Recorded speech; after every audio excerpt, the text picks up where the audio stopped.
Now, how about some surreal hidden places to check out? Grab a flashlight and your backpack, and bon voyage! The trip starts in the mountainous country of Switzerland. You travel to the town of Waltensburg in the eastern part of the country. It's raining and it's very cold, but you still make your way to the bottom part of a mountain, where your first adventure awaits. After climbing up high in the mountains, you see a strangely shaped castle. To get there, you must walk up an extremely narrow pathway. Don't look down, you think to yourself. You tighten the straps of your backpack and manage to walk along the pass.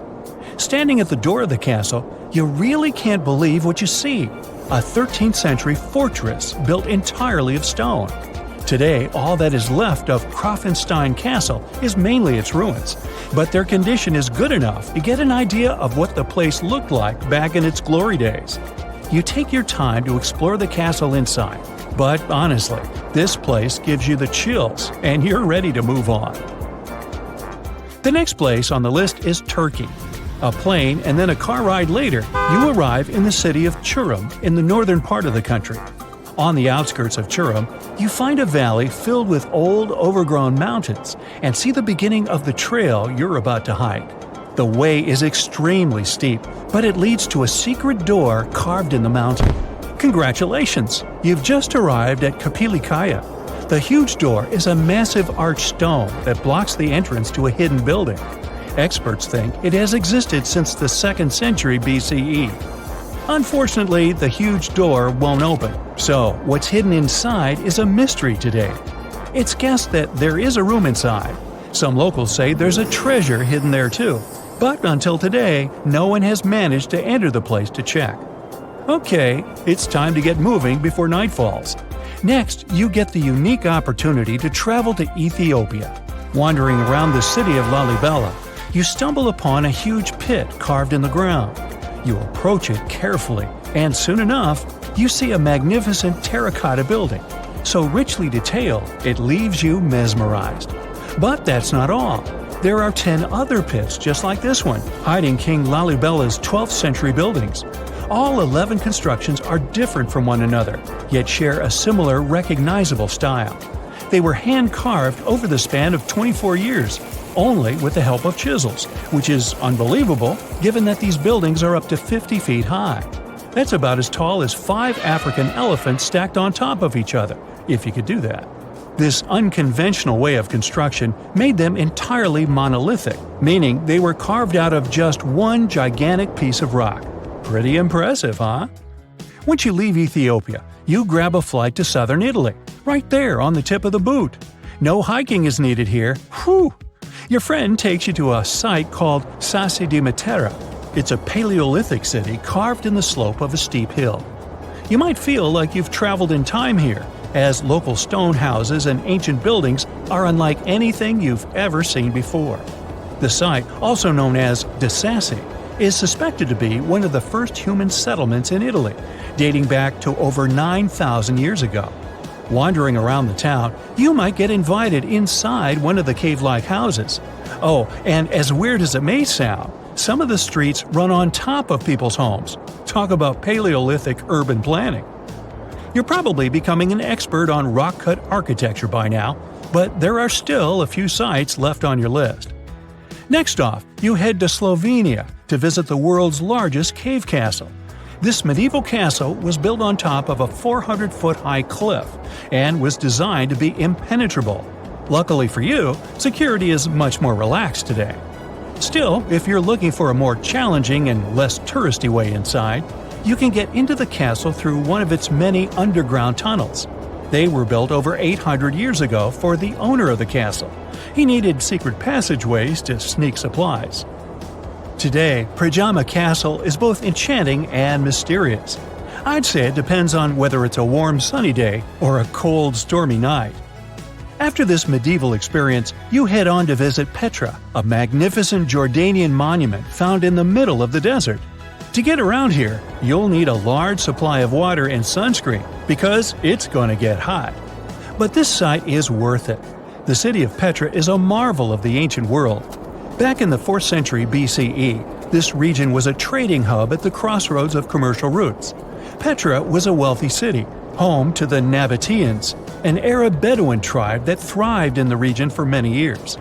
The rock-carved gate-like structure Petra is famous for is called the Pharaoh's Treasure. It stands at the main entrance to the site and is said to have a treasure hidden inside. You might feel tempted to check it out for yourself, but that's an adventure for another trip. For now, you hop on another plane ride, this time to the Americas. First, you visit the USA, more specifically, the mountainous state of Colorado. You make your way to Mesa Verde National Park. There, in between the greenery and abundant vegetation, you'll find over 600 dwellings built in the cave beneath the cliff, carved deep into the mountainside. This ancient village is now considered a heritage site. The local Puebloan tribe built it back in the 1190s. One of its main buildings is called the Cliff Palace. It's a multi-story construction built from sandstone and mud mortar. The palace alone housed over 150 rooms. If you're feeling sporty, you might want to visit the balcony house. To get there, you'll have to climb a 32-foot ladder. You'll get to see a mid-sized village of 38 rooms, including 2 kivas. Those are traditional chambers that were built by the Puebloans for ceremonial purposes. Still, in the U.S., you make your way to the hills of South Dakota. You're there to visit one of the world's most impressive human-made sculptures on Mount Rushmore. What's so mysterious about this place, you might ask? Well, during Mount Rushmore's construction, a 70-foot-long secret tunnel was built behind the head of Abraham Lincoln.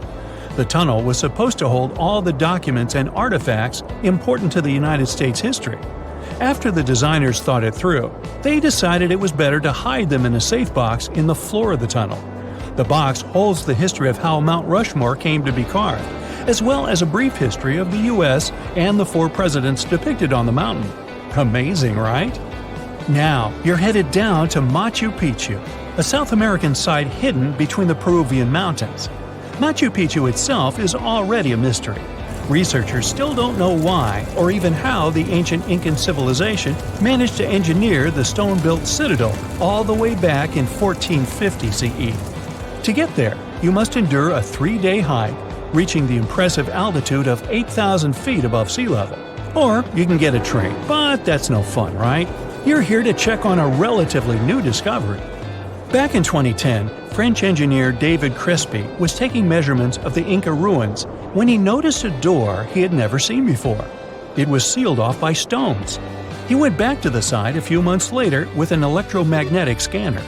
The scanner, which could detect objects behind walls, showed there were copious quantities of metals behind that sealed door. The researcher contacted the Peruvian authorities requesting to remove the rocks, but they didn't authorize it. As of today, the door is still locked. Whew, this trip was long, wasn't it? Make sure to get some rest, Indiana Jones.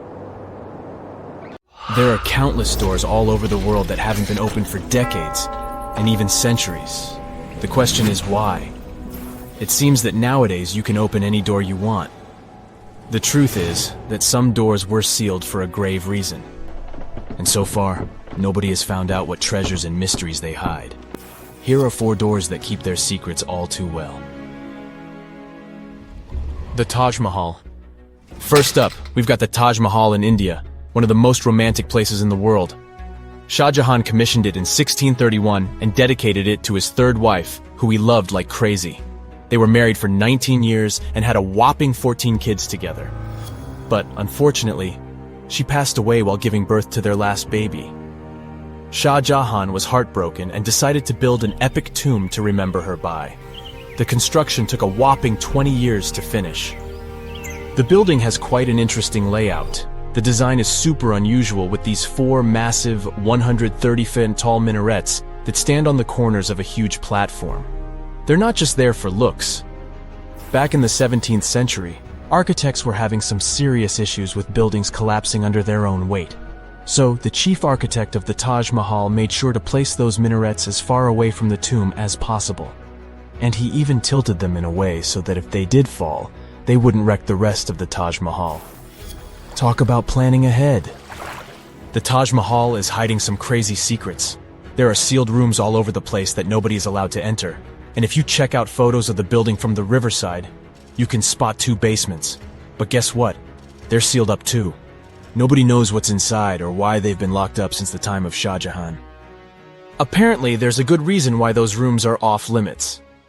Some researchers think that they were built using marble, which turns into a different substance called calcium carbonate if it's exposed to carbon dioxide. And when that happens, little bits of marble start chipping off like crazy. To make matters worse, there's no air flowing into these rooms. That means that if too much CO2 builds up in the basement, the 4 minarets could collapse. But wait, there's more.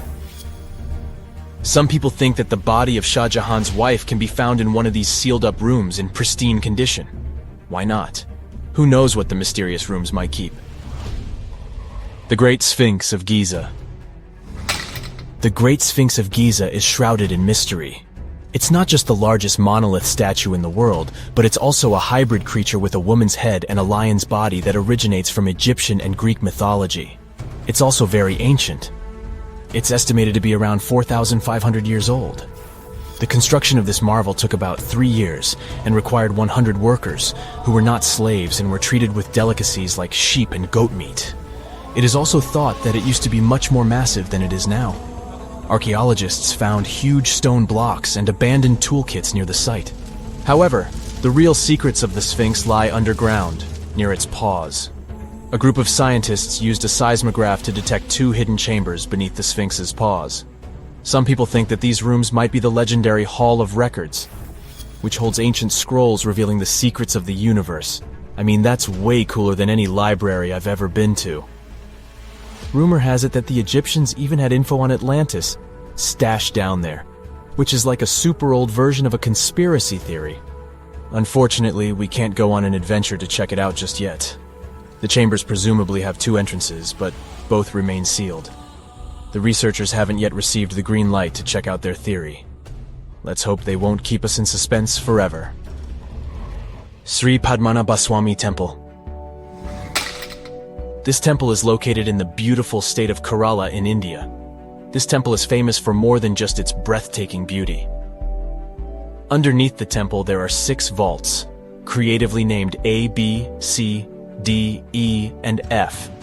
The enormous iron doors to these chambers add to the mystery of what's behind them. A few years back, the authorities decided to open these vaults to the world, but it wasn't an easy task. You can't just open the doors and enter the vaults. It required a lot of work. It took them a while, but finally, in 2011, they opened 5 of the 6 chambers. And guess what they found? Tons of treasure. Bags of gold, precious gemstones, and priceless diamond jewelry. The estimated worth of everything found in the vaults is a whopping $1 trillion. It's like the temple was the real-life inspiration for Aladdin's Cave of Wonders. But wait, I said 5 of the 6. What happened to the last one? Vault B has remained closed, but not for lack of trying. They simply didn't manage to open it. There is even a belief that it's fatally cursed. Legend says that only a saint or sage can break the curse by chanting a specific mantra. But no one has been able to do this yet, presumably because we don't have saints or sages at our disposal. There is also rumor that in the 30s some temple invaders tried to enter Vault B to do some good old looting. But they never reached their target. Apparently terrible snakes materialized out of nowhere and chased the gang away. But of course, this is just an urban legend, and there is not proof of that. However, it is said that the Auditor General dealing with the temple claimed that Vault B had been opened at least 7 times since 1990, and nothing bad happened to anyone who entered. Who knows? Maybe we should send Indiana Jones to check it out. The First Emperor's Tomb.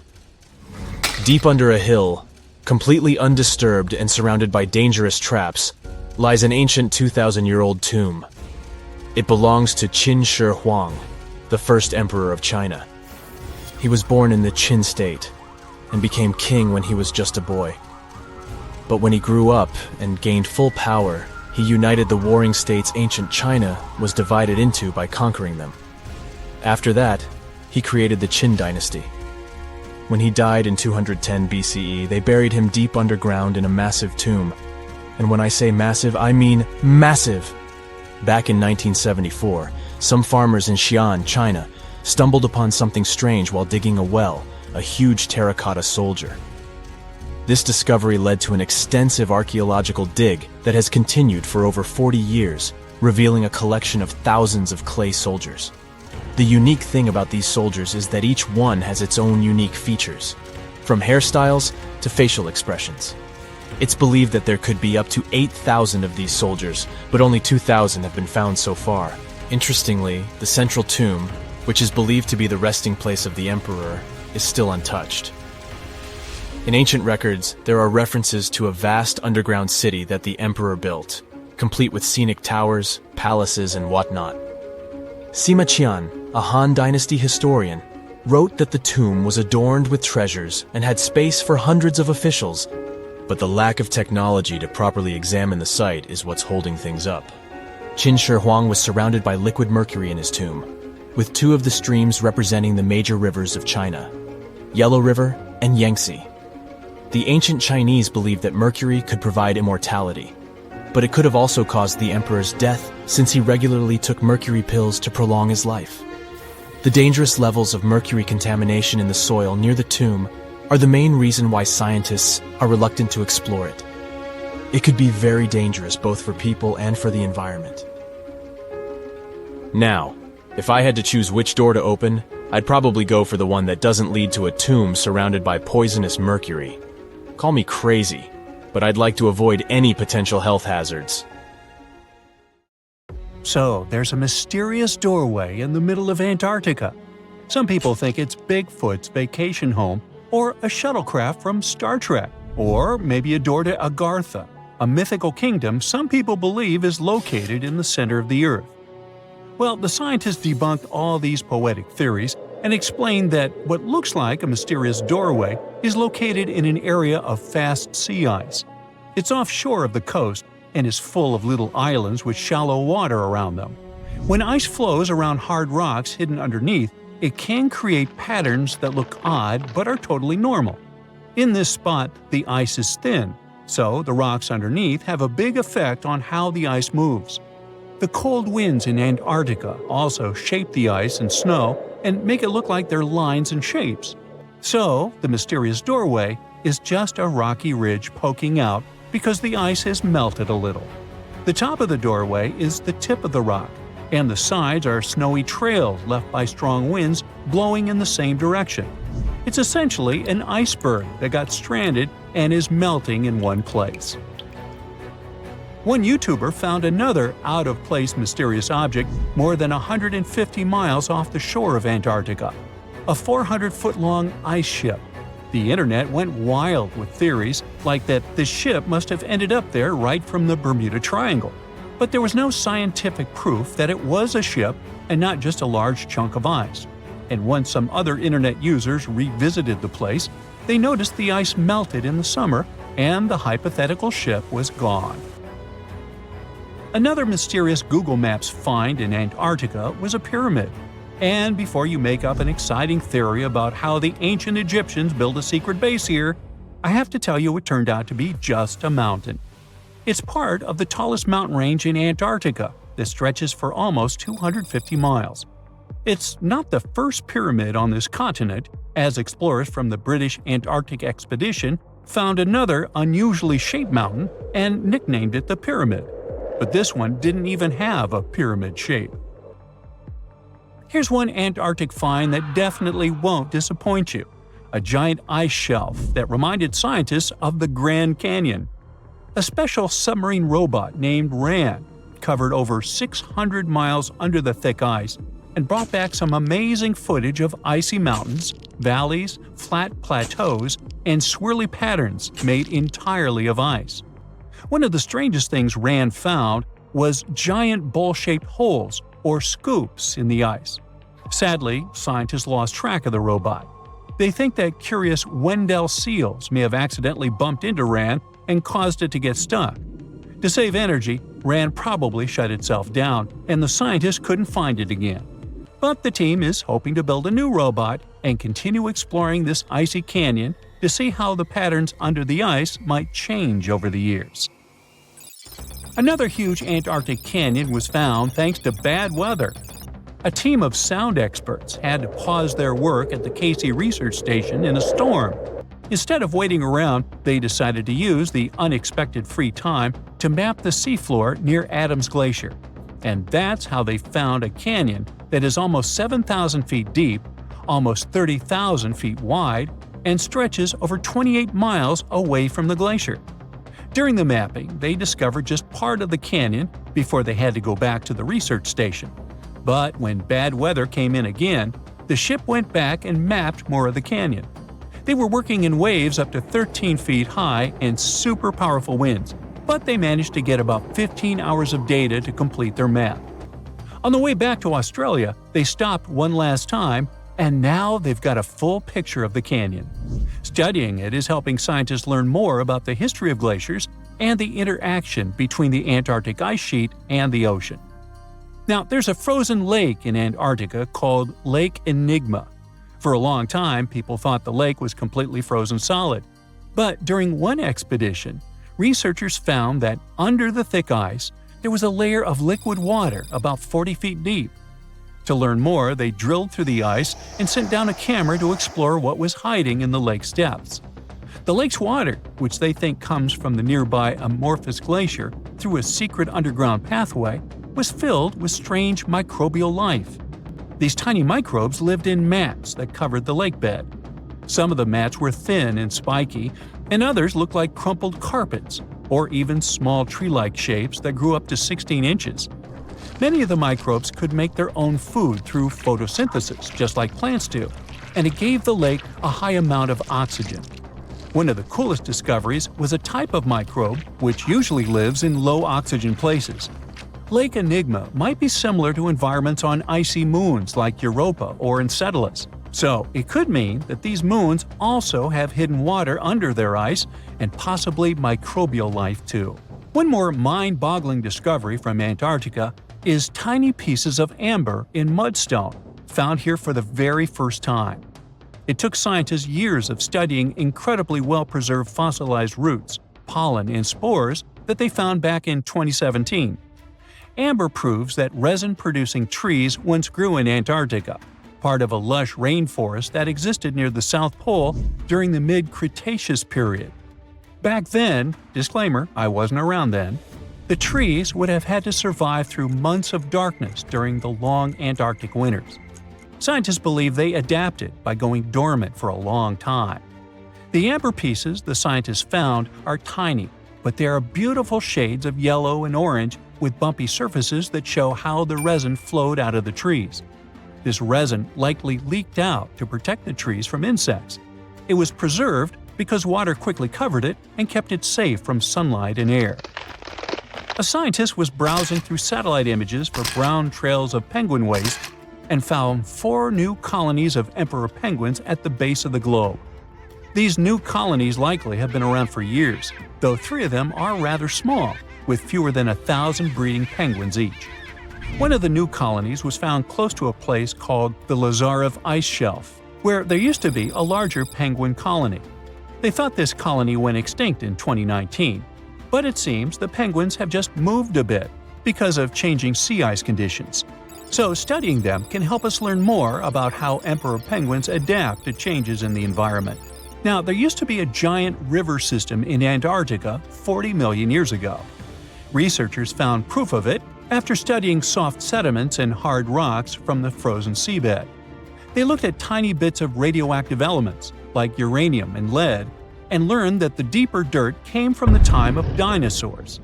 The dirt closer to the surface was younger and had an interesting pattern, like the kind you see in river deltas today, such as in the Mississippi River or Rio Grande. Scientists found tiny signs of life in the sand. The river that once flowed here started in the Trans-Antarctic Mountains and traveled 930 miles before it reached the sea. Researchers kept studying newer layers of dirt from about 20 million years ago.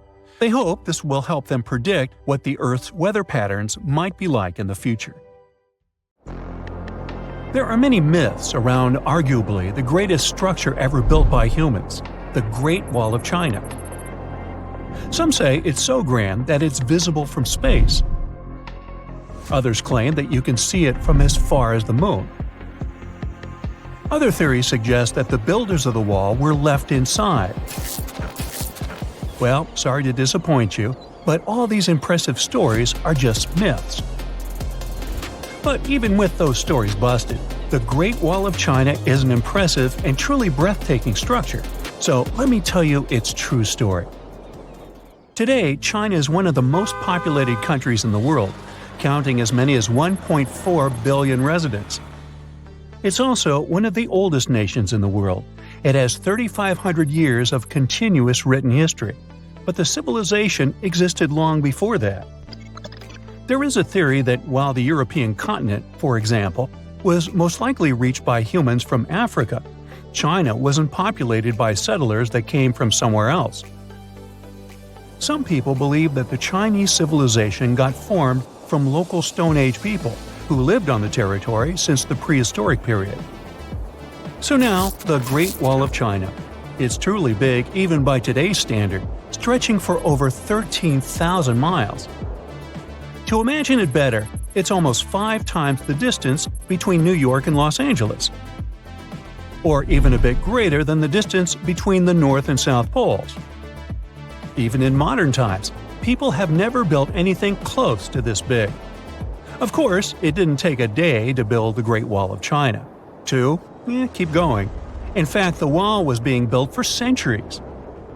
Maybe you know that ancient cities had walls around them to protect themselves from invaders. Yes, Chinese cities had them too. The first Chinese emperor united the country in 220 BCE and got a brilliant but very ambitious idea to turn all city walls into one big wall that would defend the country's border against attacks from the north. A trusted general directed the construction, enrolling a big group of workers, soldiers, commoners, and convicts. Back then, the wall was built of rammed earth and wood. In some places that were strategically important, the sections of the wall overlapped to provide maximum security. The walls were around 26 feet high on average. But the Great Wall didn't yet look like the construction we know today. Every next emperor would pick up the big wall project, strengthening and extending it, repairing, but also modernizing construction techniques. Some used bricks to build it. Others moved on to granite and marble blocks. Watchtowers and platforms weren't there from the beginning as well. They were added by Ming emperors. The watchtowers made it possible to communicate with other parts of the wall through smoke and fire messages. So, the wall is quite inconsistent in terms of material, but it only adds more charm to the construction and shows how much effort and time it took.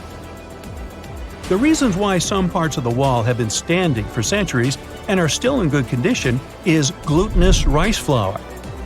Turns out, this sticky rice mortar is almost like cement. It's very strong and waterproof, sealing the bricks so tightly together that even sneaky weeds can't grow between them. You may also notice that some bricks have writings carved on them. They were left by the workers who were building the wall. The purpose of those writings is quality assurance. They contain such information as location, quantity, and responsible officials. So, in the case of some problems with the quality of materials or constructions, it would be known who should be held accountable for it. Recently, a research group has looked through official historical documents of the Ming Dynasty that ruled China from the 14th to the 17th centuries. They came across records of secret doors in the Great Wall, so they decided to find them. They used a flying robot to capture continuous centimeter resolution photos of the wall. They photographed 90% of the wall that was built during the Ming Dynasty and discovered the remains of over 220 secret doors along the wall. Some of them have a specific width and height that allows only one person to go through. Others are large enough to allow 2 horses to pass at the same time. Why are the doors there? Well, the Great Wall's main goal was to protect the country from the enemy. Building doors that could let the enemy in would undermine the whole point of having a wall. So, of course, the doors were secret passages.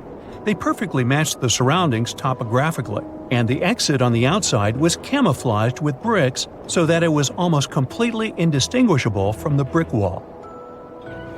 The wall was never just a defensive wall, and it was never completely closed. It could be opened on demand. It was also a structure used for trade and commerce, communication between inside and outside the wall, and of course, for defense and spying. Some doors were used for trade with the other side. Through smaller doors, a person would sneak out to spy on the enemy that lived on the other side. The hidden gates were also useful for a sudden attack. As you remember, some gates were camouflaged with brick on the outside. The exit was so indistinguishable that the enemy had no idea exactly where it was located. The inside entrance for Chinese soldiers was hollow, so they could walk through the wall and break the camouflaged exit gate from the inside, starting their surprise attack. Now, even though the main point was to prevent outsiders from getting into the city, the wall wasn't too effective on that matter. It could still be climbed over or marched around. So the wall was being watched at all times, and the guards gave signals to the troops if they saw the enemy approach. Also, the wall provided more time to mobilize and bulk up the country's forces or lure the enemy troops into a difficult strategic position. The construction stopped at the end of the 19th century. The wall lost its strategic and military importance due to technological advances. Over the centuries to today, only 8% of the Great Wall is in good condition, and the rest is damaged. Also, around one-third of the wall has disappeared without a trace, due to both natural erosion and human damage.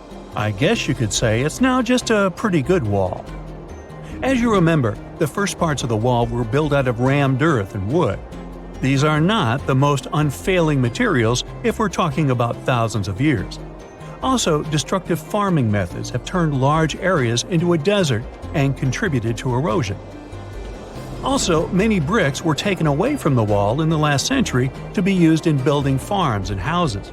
The wall is being deconstructed stone by stone even today, but this time by tourists. Quite a few of them take a stone as a souvenir.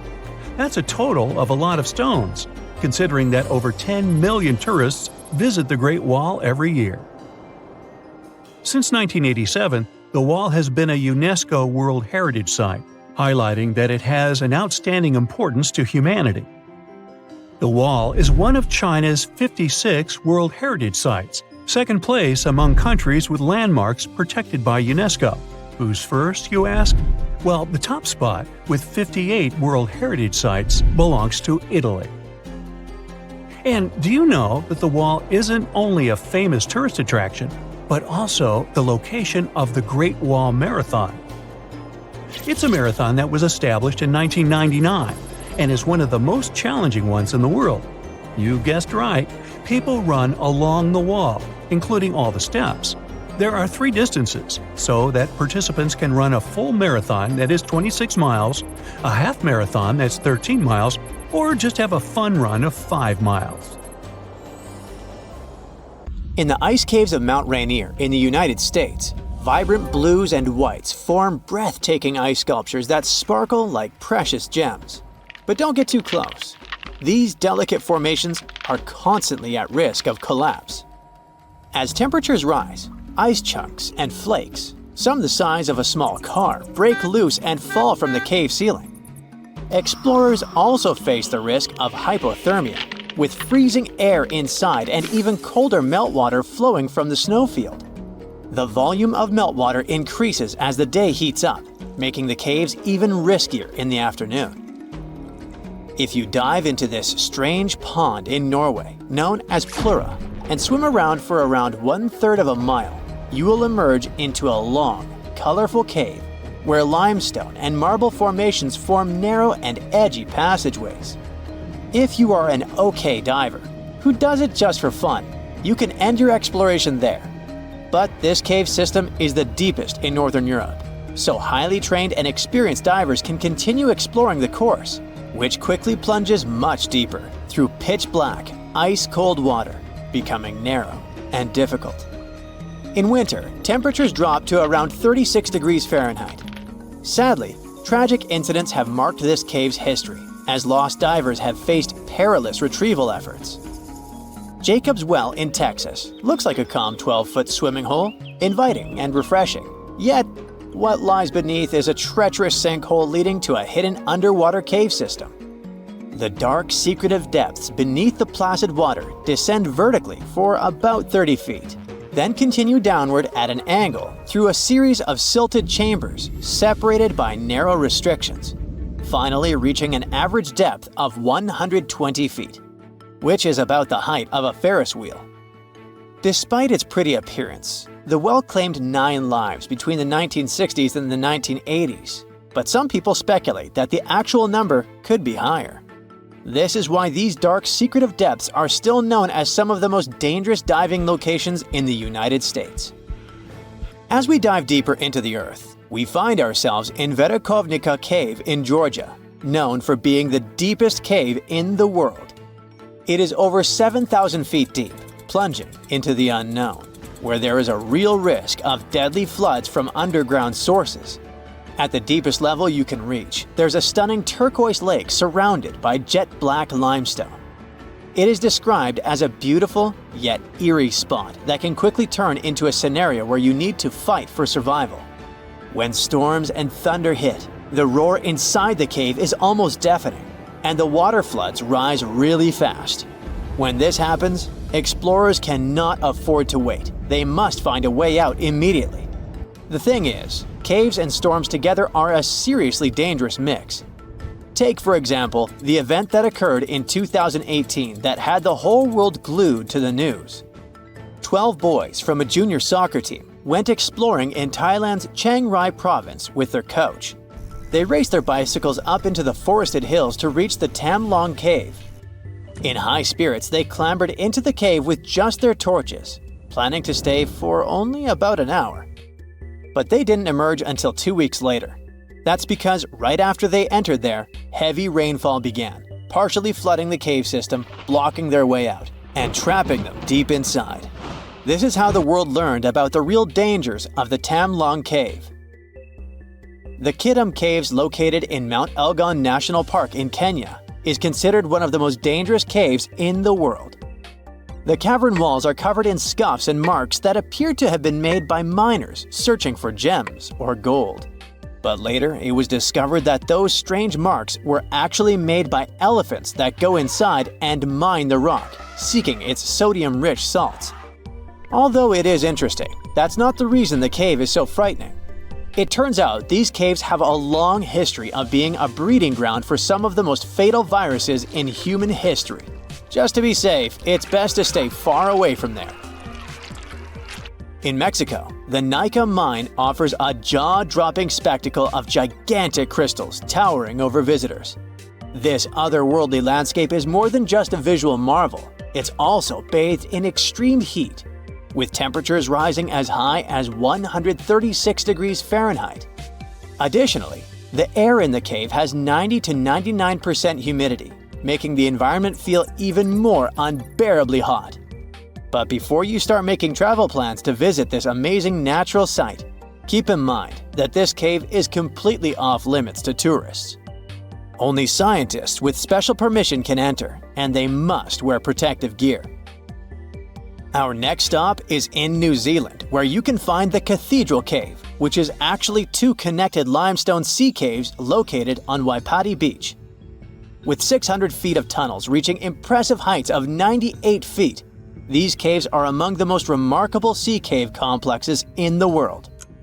And they were formed after waves hit the same spot over thousands of years. The caves earned their name thanks to their acoustics, which are so good that they remind of those in a cathedral. However, you cannot test your singing skills at just any time, as it's only safe to visit during low tide. To avoid danger, visitors are only allowed when weather, sea swell, and tides are favorable. If you're not a fan of bats, you should definitely stay far away from Bracken Cave, located in Texas. During the summer, this dark hole becomes home to the largest colony of bats in the world. I'm talking about around 20 million Mexican free-tailed bats roosting there from March to October. Those people who are brave enough to approach say it's like watching a ballet as millions of bats emerge from the cave in synchronized waves, never once bumping into one another. If you listen closely, you can hear their wings flapping, which people describe as sounding like steady, gently falling rain. Now we arrive at Cueva de los Teos, which is known for an enigma that has intrigued explorers for decades. Located in the Andean jungle of southeastern Ecuador, this cave can only be accessed through a narrow 230-foot vertical drop known as the chimney. Inside, explorers find a labyrinth world of chambers the size of large buildings, connected by narrow galleries and impressive halls, some of which are pierced by jagged stalactites and stalagmites. If that isn't enough to make your heart race, wait. Cueva de los Teos is rumored to contain ancient artifacts and secrets from civilizations long past. Some say it holds a metal library with golden plates engraved with a previously unknown history of humankind. Others believe that the tunnels are too perfect to be natural, suggesting they must have been created by ancient people, possibly with the help of extraterrestrial technology. These rumors have spurred many expeditions to the cave, including one led by Neil Armstrong. Yes, that Neil Armstrong, who sought to uncover its mysteries. To this day, however, the cave has kept its secrets well hidden. Just like Cueva de los Teos, the final cave on our list isn't particularly dangerous, but it'll certainly send chills down your spine. I mean, look at this stone wall, completely covered by hand shapes. What seems like something out of a horror movie is actually the Cueva de los Manos in Argentina. The name means Cave of the Hands in English, and getting to these prehistoric hand paintings made about 13,000 years ago is no small feat. The most adventurous travelers take a 1.5-hour hike through rugged terrain to reach it. But the moment explorers step inside, they are greeted by this incredible artwork from ancient times. It is believed that there are around 800 hands inside this cave, with palms of various sizes, some small, others long and thin, indicating that in addition to men, the prints belong to women and children. Their authenticity is unquestionable, which makes it all much more interesting. In 1991, somewhere in the lush jungles of central Vietnam, a local logger found a mysterious hole among the foliage and bushes. He looked in there and felt a strong wind blowing into his face. Then he heard a strange sound from the cave depths and realized that it was the sound of a river. The logger didn't check the cave, but decided to go back there with a flashlight and a rope. When he returned, he couldn't find the cave anywhere. He spent a few years searching for it. Finally, in the 2000s, the logger managed to locate it again. In 2009, he brought scientists to this place. They found out the cave, called Sundong, is the largest in the world. There's so much space here that you'll hear a long echo if you shout. Sundong's main passage reaches 660 feet in height in some places, which is more than half as tall as the Empire State Building. The area of the cave is so huge that an entire New York City block with 40-story skyscrapers would fit in there. There's a deep underground labyrinth under the jungles of Vietnam, hiding 3 of the largest caves in the world, and Sundong is number 1 on this list. The vast space inside is filled with various plants, unique microclimates, and different landscapes. There's a real jungle growing underground. It became possible thanks to the collapsed ceiling in some places. It lets sunlight penetrate there from above. There are huge stalactites 250 feet high on the ceilings and walls, which is more than the length of a passenger Boeing. They've been here between hundreds of thousands and millions of years.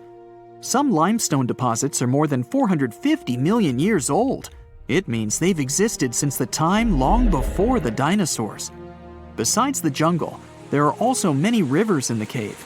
They were formed because of rainwater coming down from holes in the ceiling. These rivers are smooth and fast, like slides in a water park. But riding them isn't the best idea, since they can carry you into one of those long labyrinths that the cave is full of. And we still don't know where they're going. You may find yourself in another unknown part of the cave. This is what happened in 2018. 3 divers accidentally discovered new areas in Sundong. The cave turned out to be much bigger than everyone thought. They dove into one of the cave's lakes and reached a depth of 256 feet. At the bottom, they found a separate tunnel. Divers lowered a fishing line with a lead weight there, and found out that this place reaches a depth of 394 feet, and the tunnel is more than half a mile long. We still don't know the exact size of the tunnel. Sundong also connects to another huge cave. There are lots of things you can see in Sundong besides underground labyrinths and rivers. You can find spacious rooms with lakes, and you can walk for hours along dark mountain corridors. This place is strikingly beautiful, but dangerous at the same time. And the coolest thing is that you can take a walk here. Since 2013, Sundong Cave has been open to tourists. It's not just an easy walk to take some selfies though. The expedition to the cave lasts for several days. For the first day and a half, you'll explore the third largest cave in the world. And only after that, you'll reach Sundong. The path will take you through rivers, dense jungles, mountains, and rocks. You can meet many exotic birds, monkeys, and other animals. And according to many people, the way to the cave is even more impressive than the cave itself. When you reach your destination, you'll spend the next few days exploring Sundong.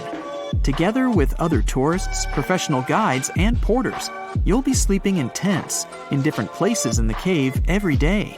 You'll see some stunning landscapes and, get ready for this, 400-million-year-old majestic fossils. There are also dark rooms with lakes that are good for swimming. Such adventurous expeditions become more popular every year.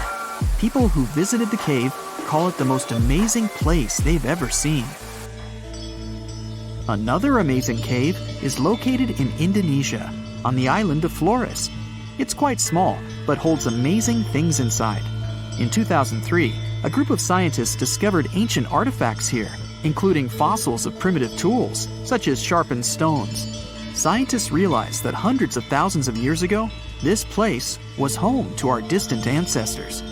Then they found a very unusual female skeleton. That woman was only 3.5 feet tall. This is the height of the waistline of an average adult person.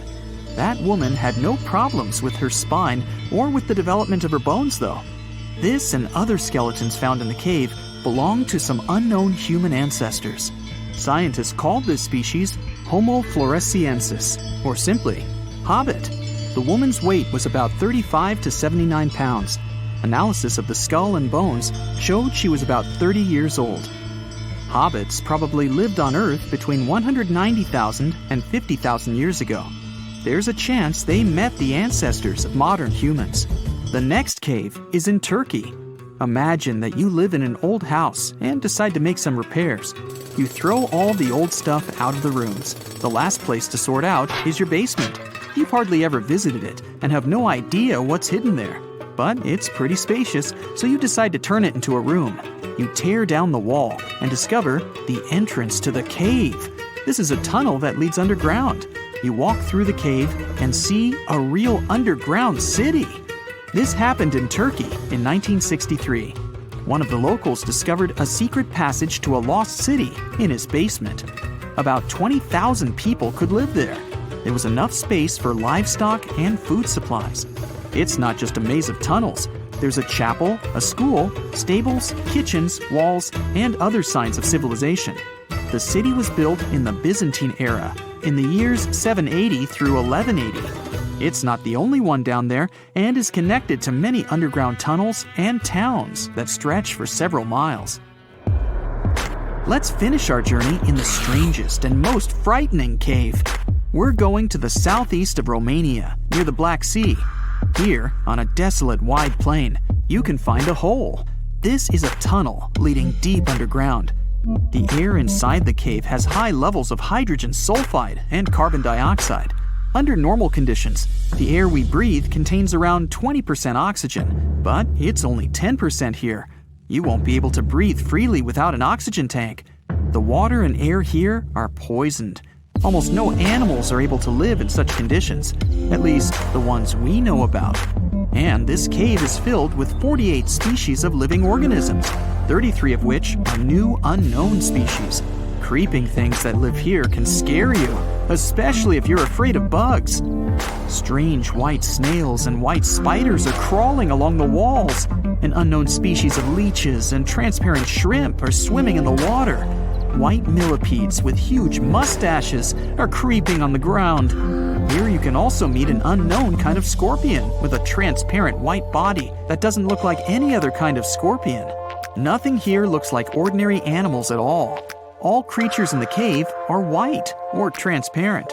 They don't have eyes, but they have long paws and antennae whiskers that help to navigate in space. Plants can't live here without sunlight and clean air. This means that oxygen isn't produced in this place. So, how do these creatures manage to survive? The answer is in the water. The surface of the lake and puddles here is covered with strangely moving foam. This substance is a living organism. It consists of a billion bacteria called autotrophs. Ordinary plants absorb carbon dioxide and use photosynthesis to produce oxygen.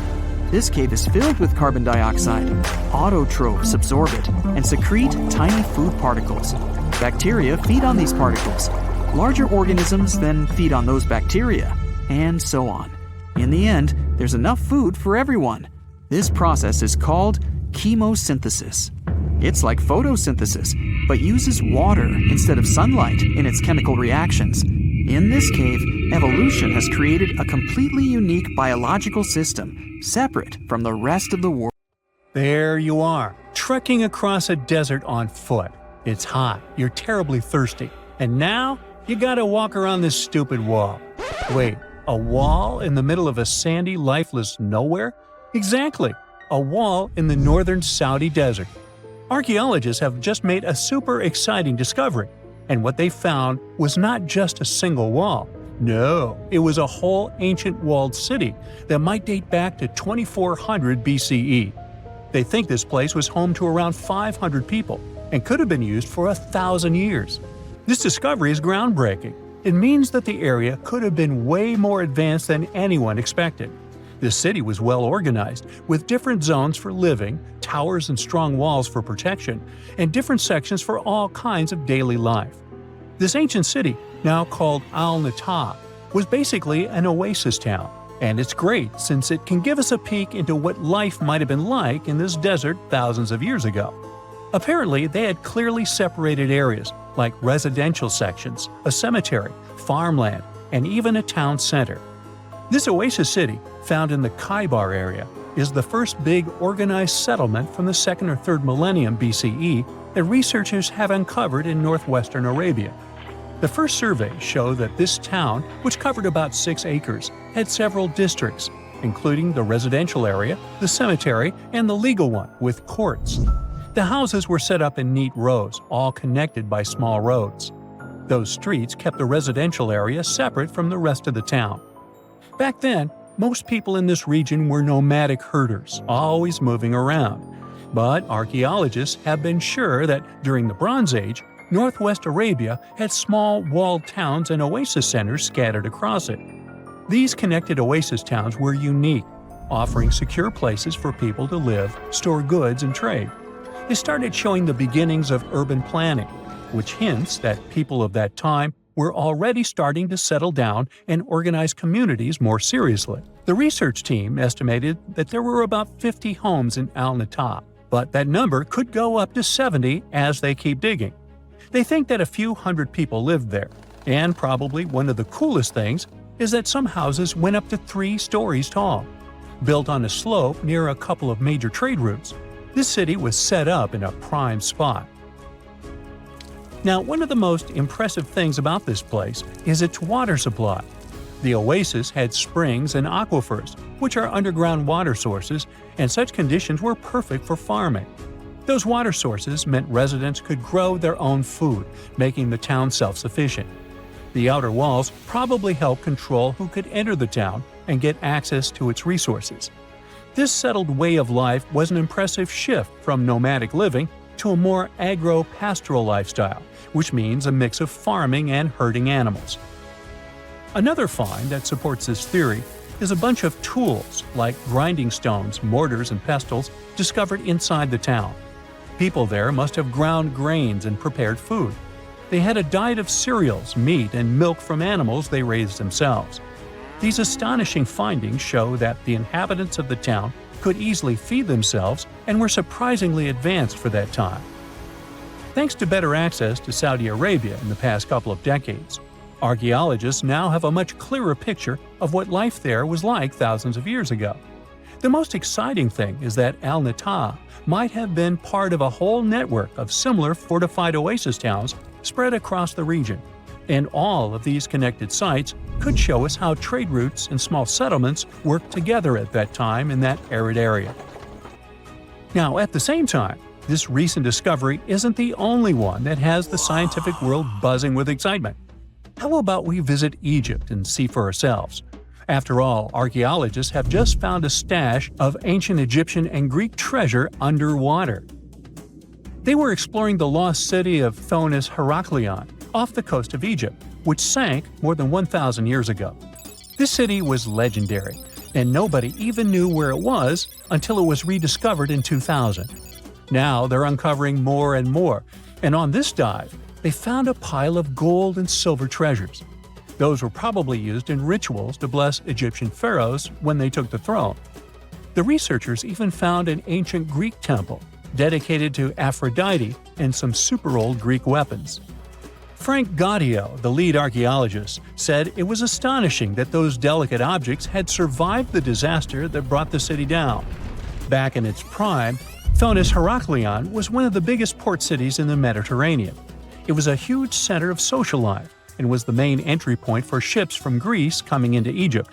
But tragically, due to rising waters, earthquakes, and a catastrophic tidal wave, the soil underneath the city literally turned into mush, and then the entire city sank into the Mediterranean.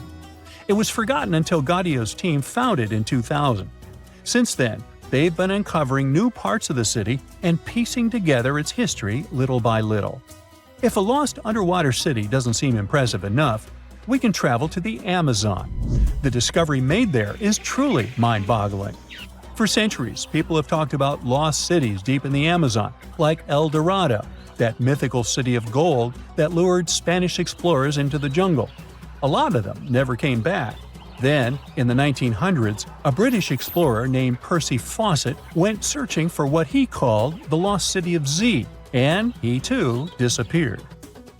But now, finally, scientists have actually found proof that those lost cities in the Amazon were real all along.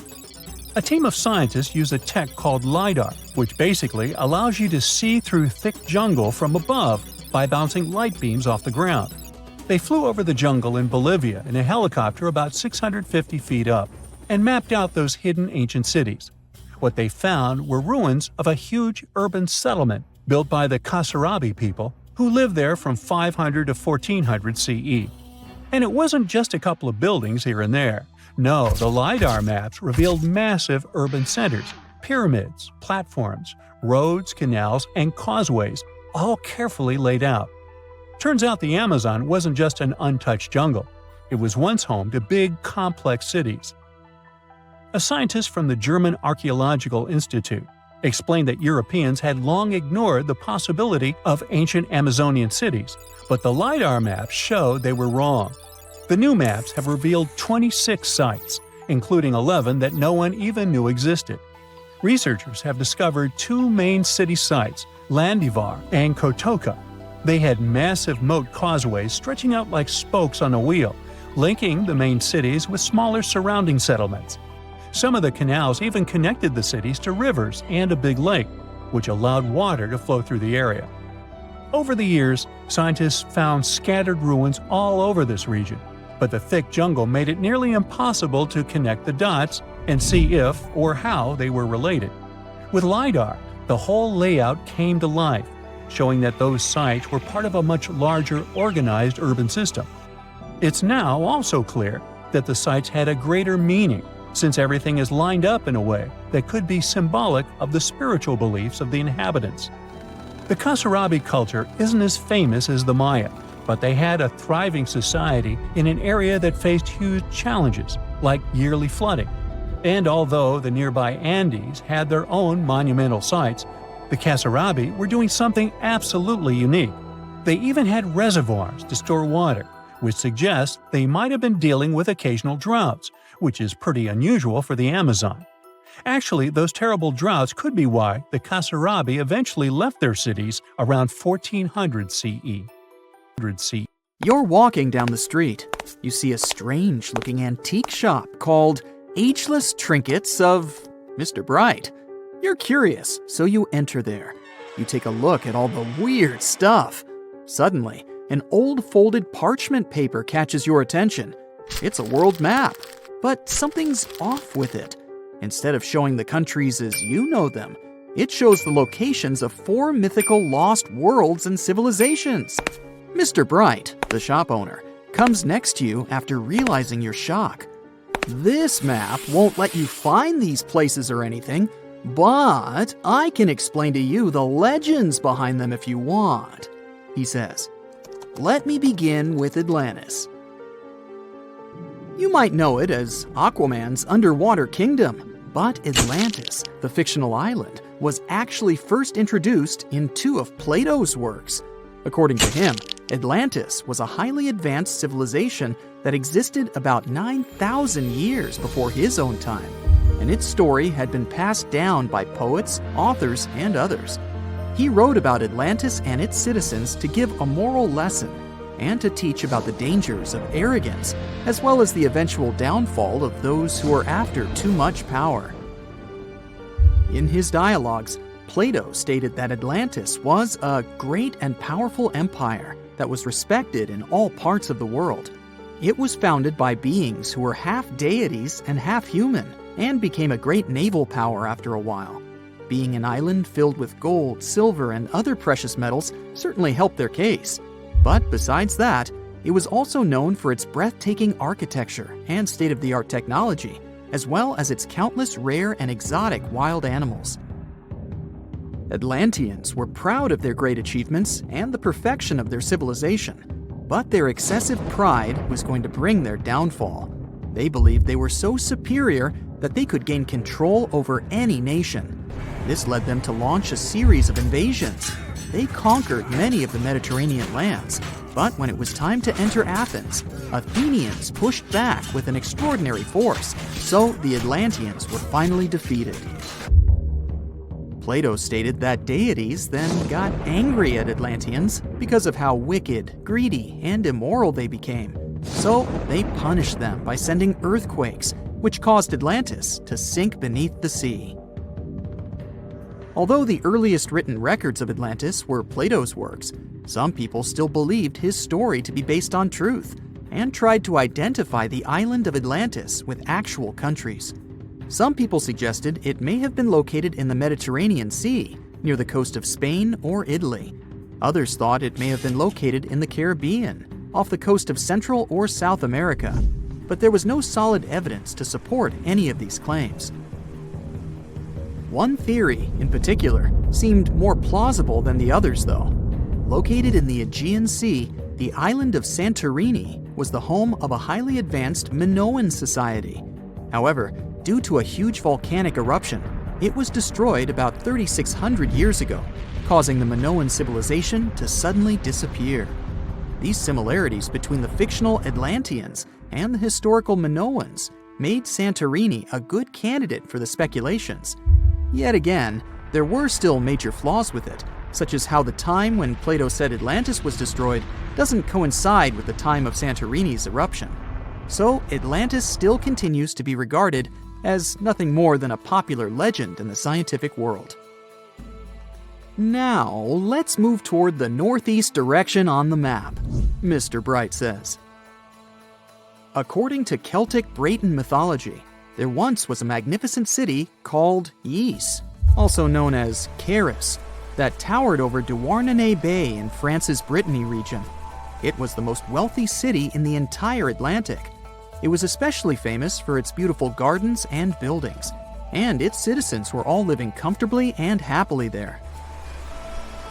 Dahut, who was King Bradlon's daughter in Breton legends and literature, had a deep love for the sea. She begged her father to build a city at the edge of the sea, and that is how the city of Ys was established. Little did she know that she would be the one responsible for the destruction of her father's beloved gift. You see, since the city was surrounded by the sea, it needed to be protected by a dike equipped with floodgates, and these gates could only be opened at low tide. And the only one who had the keys to these gates was the king himself. One day, a handsome red knight arrived at the city, but couldn't pass the gates. Dahoud was so taken by him that she wanted to let him in. She knew that her father was the keeper of the only key to the city, so she sneaked into his room and stole it from him. Then she gave it to the Red Knight so that he could enter the city and they could be together. However, the Red Knight turned out to be the Prince of Darkness, and he intentionally left the gate open to the raging sea. The waves soon swallowed all of Ys. King Gradlon was able to escape on his magical horse, but Dahoud couldn't. She turned into an evil mermaid who lured sailors into the sea. Today, if you go to Quimper, a city in Brittany, northwest France, you can find the statue of King Gradlon riding on his horse. Although the city of Ys is a legend, Brittany coast locals believe that on the days when the waters are calm, you can still hear the tolls of the city bells deep under the sea, if you listen carefully. Mr. Bright then points at the Indian Ocean on the map and says, "Now, have you heard about Lemuria?" Back in the mid-1800s, a few scientists suggested that there was once a continent that existed in the Indian Ocean, somewhere close to the south of modern-day Sri Lanka. The first one to popularize this theory was the British lawyer and zoologist Philip Lutley Sclater. In his paper, The Mammals of Madagascar, he stated that he found lemur fossils in India, and not in Africa. However, this discovery was extremely shocking to him because of the fact that lemurs' original homeland, Madagascar, is much closer to Africa. He proposed that this was possible only if some larger continent connected the two once. He stated that this continent must have eventually sunk to the ocean floor. He then named it Lemuria, and hence the theory was born. People who came after Sclater took his theory a step further and thought that Lemuria was also the home of an extinct race of humans called Lemurians, who had 4 arms and enormous bodies, and were also the ancestors of modern-day humans, as well as lemurs. Of course, as new scientific discoveries were made on plate tectonics, evolution, and the study of DNA, the theories regarding the fictional continent called Lemuria were debunked. The last fictional land on the map is Agartha, Mr. Bright says. Taking its roots from Eastern mysticism, one legend says there's a kingdom called Agartha that is located deep beneath the surface of the earth. It's where all 4 corners of the world are connected by paths and tunnels. It is said that there's a secret entrance into Agartha hidden in the Gobi Desert, and it's built by Agarthans themselves using advanced technology that can't be detected by us, the surface folks. According to some beliefs, Agartha exists to counterbalance the energies of those who live above the surface. While we live in a state of rush and heightened emotions, this world beneath us is the total opposite. Some even say that those who escaped Atlantis fled here to continue their lives inside the Earth's core. And yet, others think it's actually a land that's crawling with all kinds of monsters.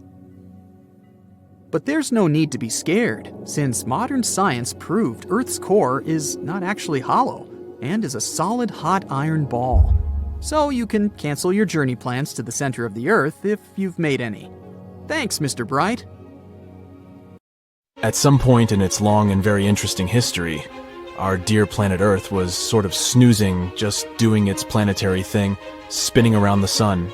And then, bam, life starts getting fancy. Plants and animals start strutting their stuff, showing off their complexity. Fast forward a bit, about 65 million years ago to be exact, and a cosmic disaster strikes, or at least that's what we presume. An asteroid probably smashed into Earth, wiping out the dinosaurs and other big animals. We can't pinpoint specifics about the asteroid, but we do know that it was extremely large and it crashed into our precious planet, creating a dusty mess that settled everywhere. You can still find remnants of that dust layer in sedimentary rocks today. If you dig beneath it, you'll uncover a whole bunch of fossils. These prehistoric creatures were living it up before the asteroid crashed the party. Think of it as the planet going on a cleaning spree, leaving a bunch of empty spaces waiting to be filled. And guess who took the opportunity? Mammals. These furry little critters were the ones to rise to fame. But why is it that this disaster became such a great opportunity for mammals? It's pretty simple, actually. With no big bullies around, they grew, multiplied, and had a population expanse. All kinds of mammals joined to fill in the blanks. Primates, rodents, basically, the whole furry gang. We're talking about placental mammals, marsupials, and even egg-laying mammals, adding some serious variety to the mix. We like to think of primates as our closest relatives here on Earth. What's their story? Well, around 63 million years ago, just a couple of million years after the dinosaurs' final dance, the primates decided it was time for a family reunion. They split into two groups, the dry-nosed primates, who became the cool monkeys and apes we know today, and the wet-nosed primates, who went off to become lemurs and aye-ayes, hey-hays. The fun didn't stop there. About 58 million years ago, the dry-nosed primates began their own little mission. One special guest called the tarsier, arrived on the scene, featuring big eyes that were perfect for late-night shenanigans. This tarsier took a different path from its primate relatives, embracing its unique niche and evolving separately. To this day, the tarsier is the only primate that feeds exclusively on meat. These little guys have a taste for insects, small birds, rodents, and even lizards. But that's not all that makes them unique. Their eyes are twice the size of their brains. Also, their heads can do a full 180-degree spin, just like an owl. Because of their features, the tarsiers are the true kings and queens of the night. With their superpower of ultrasonic tracking, they can spot their prey instantly. Plus, their legs and feet are like springs ready to launch them into action. They've got this special ankle bone called the tarsus, which gives them those epic leaping skills. Hence the name, if you were wondering. But let's leave these little critters to rest and get back to our story, shall we? About 55 million years ago, the Earth cranked up the heat, literally. This sudden hot pod was a bit too much for many deep ocean dwellers and plants to handle, and they bid their farewells. But hey, every goodbye is an opportunity for something new, right? The oceanic mammals known as cetaceans, saw their chance and took it. They splashed into those empty niches, becoming the rulers of the sea. In this category of creatures, you can find the blue whale and the dolphin. A special primate guest made an appearance around 47 million years ago. Scientists now affectionately call the fossil of such a creature Ida. This little wonder caused quite a stir, initially hailed as the missing link in human evolution. But here's the hilarious part. It turned out Ida was not one of us dry-nosed primates, but a cheeky wet-nosed one. Moving forward to 40 million years ago, this is when another big event happened in the primate world. The New World monkeys, our distant cousins, decided to take a different path and branch off from our lineage of Old World monkeys. They packed their bags and set off to conquer South America, where they're still living it up today. What's the difference between the two, you might ask? Well, one crucial thing that sets them apart is the fact that the Old World monkeys had nostrils that pointed downwards. Around 25 million years ago, another troop of apes entered the scene, and these guys had something special, the lack of a tail. These unique creatures would go on to become our closest relatives. We're talking apes and great apes, the cool gang who share a whole lot of genetic similarities with us. The first ape to break free from the monkey madness was the gibbon. About 18 million years ago is when this little acrobat swung into the picture. A few million years later, the great apes made their grand entrance too. Orangutans were the pioneers, venturing into the wilds of southern Asia. We're getting closer and closer to the present. It was 7 million years ago when the great apes took a major fork in the evolutionary road. One path led to our ancestors, the future Homo sapiens, and the other path led to chimpanzees and bonobos. These two primate branches remained united for a few million years before finally going their separate ways. 5.6 million years ago, a game-changing ape, called Ardipithecus, made its way into our evolutionary history. It had a special talent, bipedalism. That's right, this was one of the first apes to walk on 2 feet, probably making its primate buddies raise an eyebrow or two. The real showstoppers, however, arrived around 4 million years ago, the Australopithecus crew. These were the earliest members of the Hominina hominina subtribe, our tribe. What made them so special? Well, probably the fact that they brought some serious tools to the game. Stone tools, to be precise. It seems that at some point in their evolution, these clever primates started using stones to make their lives easier. Now here comes a crucial turning point in our story. About 2 million years ago, our ancestors faced a food shortage. Survival of the fittest was the name of the game, and 2 strategies emerged. Group 1 went for stronger jaws, allowing them to chomp on tough foods like nuts. Group 2 had a different idea. They opted for weaker jaws, but bigger brains. They wanted access to a wider range of food options. Obviously, the bigger-brained group took the prize. And here's where our gang comes into play. Around 2.5 million years ago, a type of primate also known as handyman made its mark on history. These clever beings had larger brains and knew how to put those neurons to good use. About 1.9 million years ago, a new star emerged, Homo erectus. These creatures not only walked upright, but also had brains that were almost twice the size of the handyman's. They took the world by surprise, becoming the first of our direct ancestors to venture out of the African continent. They even knew how to tame fire.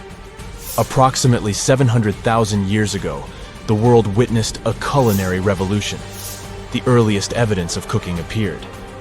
And around 500,000 years ago, our ancestors decided it was time to become a bit more fashionable, donning the first evidence of clothing. Our very own species came to be just 300,000 years ago. Told you we were late to the party.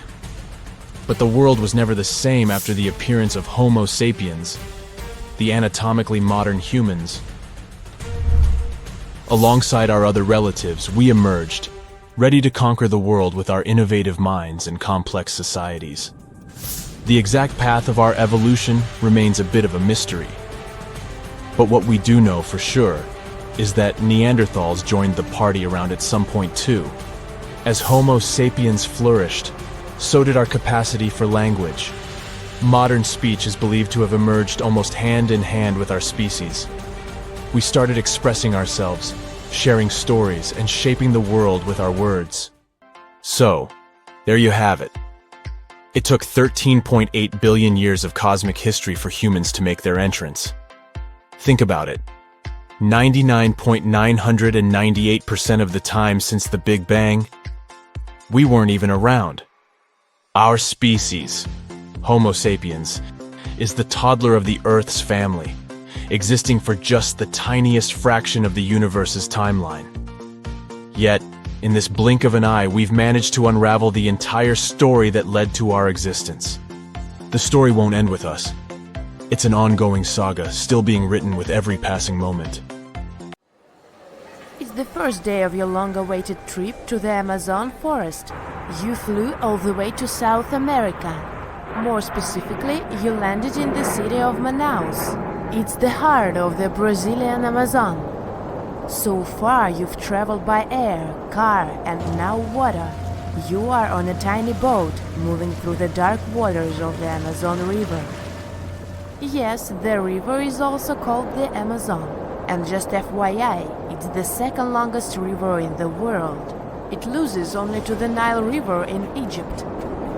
The Amazon sprawls for an impressive 2,700 square miles, beginning in Peru and ending only when it meets the Atlantic Ocean off the coast of Brazil.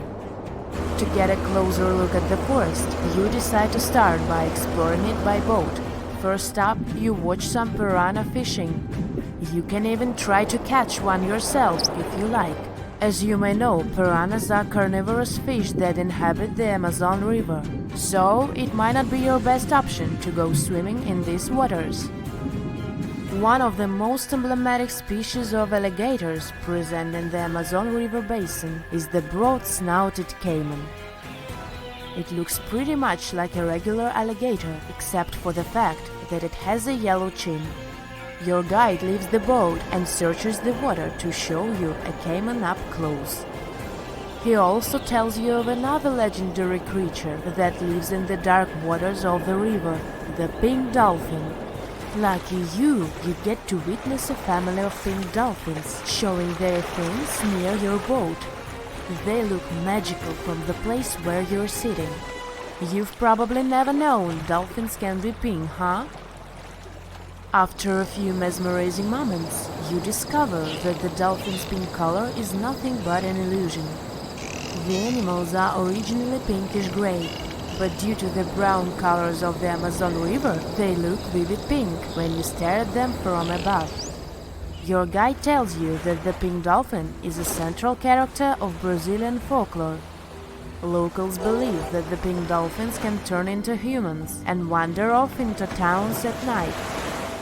You get off your boat near one of the entrances to the forest. Now you're going to continue your trip on foot. Your guide says that you are venturing into very dangerous terrain. The Amazon is home to some of the creepiest species of wildlife on the globe, but don't worry, we'll get to see a lot of them today. You've come prepared, of course. Bug spray, a raincoat, and your sharp eyes. Inside the jungle, you need to be alert at all times. You may have heard legends of the anaconda, a snake that can swallow animals as big as a cow in one go. Sorry to break it to you, but those are not just legends. Reptiles like these do actually exist. They live deep in the jungle. It right there, moving between the trees. Is it a spider? The so-called Goliath bird-eater is a monster spider. Its legs can grow up to a foot in length, and the spider itself can weigh around 6 ounces. It's also known as the king of tarantulas. You shouldn't get too close, of course. It's not venomous to humans, but its bite can surely sting. As its name suggests, the Goliath bird-eater can even eat birds, as long as they are smaller than it is. Up next, you run into another species of spider that draws your attention. This one is so tiny that you almost don't see it. It's known by the popular name of the decoy spider. You see one of its creations, a gigantic spider built by the tiny Cyclosa spider in order to scare off large predators. This is as amazing as it is creepy. A spider that uses the remains of other insects and dry leaves to create the image of a large spider on its web. If it fools predators, perfect! But to us humans, this work of art looks almost endearing. Who knew there were artists in the arachnid world? Near a small lake, you witness a unique scene. A large snake is slowly slithering its way toward a lizard that is resting on a rock. The lizard seems obvious to the presence of the dangerous reptile, but right as the snake is preparing to attack, the lizard flies the scene in its iconic way. The so-called basilisk lizard is famous for its ability to walk on water, or rather run across the water. This isn't an illusion, just a matter of balancing. The small lizard moves its legs on top of the water very fast, while its long tail serves as a counterweight. I wish I could do that. If you've ever wondered what a frog looks like on the inside, you've come to the right place. Right in front of your eyes, there is a rare local species of frog. It's known as the glass frog. This species of amphibian has a type of transparent skin that is completely see-through. In other words, you can see the frog's interior with astounding clarity. It's as if you had X-ray vision. Moving on with your journey, soon you come across a pond. Floating on its water is probably the biggest water lily you've ever seen in your life. These huge plants are also known as the Victoria Amazonica. They can measure up to 8 feet across and hold the weight of a grown-up person. But I wouldn't recommend trying to climb on it if I were you. Just cause, you know, it's the Amazon forest we're talking about. The wildlife here is amazing, but the forest itself is also a sight. There are over 80,000 species of plants and trees grown in the Amazon rainforest. In fact, you can find 10% of all the world's wildlife in this jungle. An estimated 400 billion trees grow on the gigantic area the forest occupies. Of course, this place is bound to be biodiverse, right?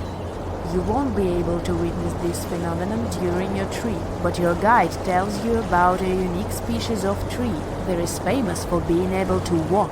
Yep, you've heard correctly. There are walking trees in the Amazon rainforest. They don't have legs or anything like that, but they do move around in search of better lighting conditions. The Amazon canopy is so thick that only 1% of sunlight can reach the forest floor. Because of this, some trees end up getting less sunlight than others.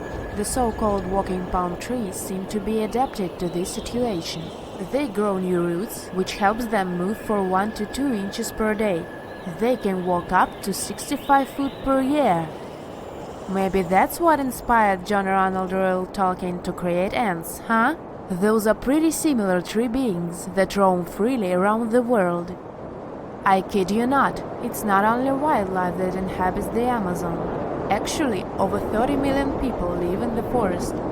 And there are also ancient settlements that scientists believe to have been thriving there. And I'm not talking about El Dorado, that's just a myth. But in 2018, a groundbreaking study showed that up to 1 million people probably inhabited the Amazon between 1250 and 1500 CE. Can you imagine that? Working alongside local indigenous people, researchers from the University of Florida found several mounds in the Amazon.